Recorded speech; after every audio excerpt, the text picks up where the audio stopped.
One type of visual support is a visual schedule. In front of you on your desk is an example of a visual schedule. You start with a blank copy, and you will have on yours you have listed the pictures in order that this presentation will occur.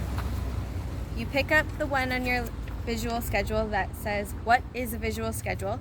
You can place it in your current box. That is our current activity that we are working on. As you move through the visual schedule, you take it from the current box and you put it in your finished pile.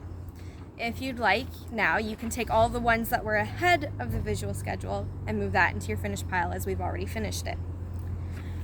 For the purpose of this, each picture also has on the back the notes from the PowerPoint to make it easier on you guys. So, a visual schedule lists the activities for the full day, just the morning, or just a couple hours, depending on how much time you have, how much room your visual schedule has, or what you like the learner to focus on. For example, if it's being used at school, it would represent their morning, so from the time they arrive until lunchtime, and then you'd make a new one for their after lunch to home time. The goal is to help the learner make calmer, smoother transitions from one activity to the next. So now if you want to take your "What is a visual schedule" from your current box and put it in your finished pile, and then take the "What is a visual schedule" and move it to your current box. So simply put, a visual schedule allows for an individual to see their morning or day summarized in pictures that they understand. This would mean that if a child is at school, when you want them to do independent work, it would be a picture of their desk. If they're at home and it's bedtime, the picture would show their bed. This makes it so that they understand it better, what you're asking of them, as some can't understand verbal communication as well as others.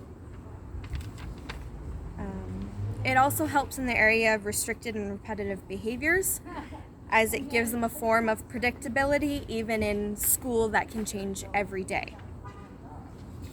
Now if you want to put that in your finished pile, and we'll move on to the advantages and disadvantages of visual schedules in your current box.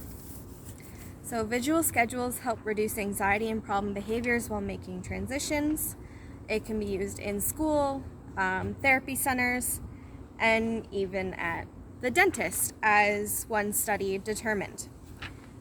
This study looked at if having a visual schedule for autistic kids while doing regular dentist procedures would help it go quicker and smoother for the children.